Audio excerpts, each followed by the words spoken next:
6-7 में हम आज पैसिव वॉइस देखें।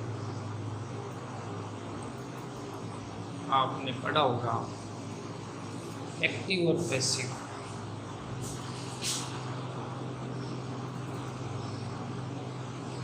एक्टिव वॉइस और पैसिव वॉइस, हिंदी में कहें तो कृतवाच्य बोलते हैं इसे। एक्टिव वॉइस को क्या बोलते हैं? कृतवाच्य। और दूसरा होता है पैसिव। हमने कहा एक्टिव को पैसिव में बदलो, ऐसा आता है। कृतवाच्य है, इसमें कर्ता की प्रधानता होती है। एक्टिव वॉइस में, एक्टिव वॉइस जो है इसमें किसकी प्रधानता होती है? कर्ता की। कर्ता को अंग्रेजी में क्या बोल देते हैं हम? सब्जेक्ट। क्या बोलते हैं? सब्जेक्ट। सब्जेक्ट की प्रधानता है वो एक्टिव वॉइस कहलाएगा। इसी का इसको चेंज किस में करते हैं? पैसिव वॉइस में। पैसिव वॉइस में चेंज करते हैं तो पैसिव वॉइस मतलब कर्मवाच्य है। हिंदी में, संस्कृत में आपने पढ़ा होगा कर्मवाच्य। इसमें कर्म की, यानी अंग्रेजी में कहें तो ऑब्जेक्ट की प्रधानता होती है। दो ही चीज़ होती है इसमें, एक एक्टिव, एक होता है पैसिव। जो पर्सन दिया होगा वो एक्टिव में दिया होगा, अपने को इसको किस में चेंज करना है? पैसिव में बदलना है। एक्टिव को हमने पैसिव में बदलेंगे तो एक्टिव कर्तवाच्य कहलाया जिसमें कर्ता की प्रधानता हो, पैसिव कर्मवाच्य कहलाया जिसमें कर्म यानी ऑब्जेक्ट की क्या हो? प्रधानता हो। अब कर्ता क्या होता है ये आपको विशेष ध्यान रखना है। जैसे सोहन रीड्स ए बुक, एक वाक्य लिखा है, आप कैसे पहचानोगे? तो ये सोहन किताब पढ़ता है, पढ़ने का काम कौन कर रहा है? सब्जेक्ट हो गया ये सोहन। सोहन कर रहा है, इसे बोलते हैं कर्ता।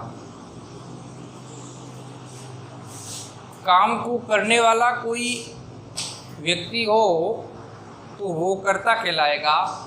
सोहन किताब पढ़ता है मतलब किताब को पढ़ने का काम कौन कर रहा है? सोहन कर रहा है। तो ये कर्ता की प्रधानता हो गई, इसे हम एक्टिव वॉइस बोलेंगे। ये वाक्य किसका है? एक्टिव वॉइस का है। किसका है? एक्टिव वॉइस का है। इसी का दूसरा देखें, book is read by Sohan. इस वाक्य में गौर करो, इसमें लिखा है book is read by Sohan, किताब सोहन के द्वारा पढ़ी जा रही है। तो यहाँ ये वाक्य शुरू किससे हो रहा है? बुक से।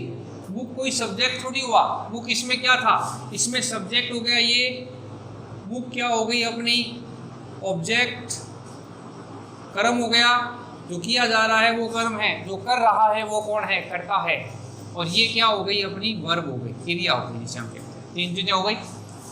इसमें लिखा है book is read by Sohan, Sohan द्वारा किताब जो है सोहन द्वारा पढ़ी जा रही है। तो हम ये कहेंगे कि ये जो बुक है ऑब्जेक्ट था अपना, कर्म है, ऑब्जेक्ट है।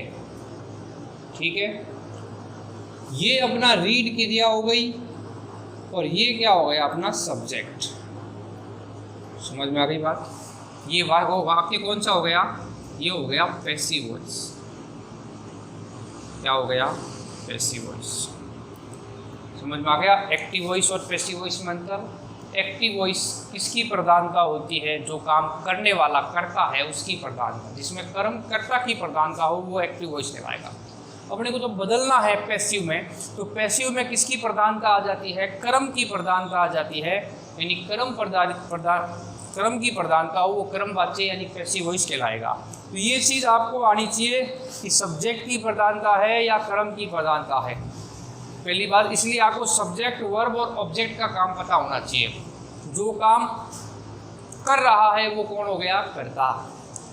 काम जो किया जा रहा है वो क्या हो गया? वर्ब हो गई अपनी। और क्या किया जा रहा है वो जो है वो क्या कहलाएगा, अपना कर्म कहलाएगा। इसके कुछ नियम हैं, धीरे धीरे हम नियमों को देखते हैं, परिभाषा देख ली। तो पहला नियम, सर्वप्रथम ऑब्जेक्ट को सब्जेक्ट में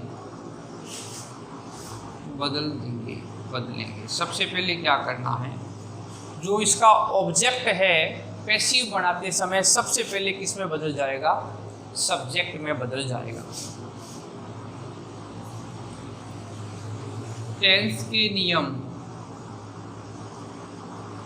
लगाने हैं। टेंस का नियम मैंने अभी तो लिखा नहीं है, शॉर्ट में लिखा है हमने, टेंस के नियम लागू करने हैं।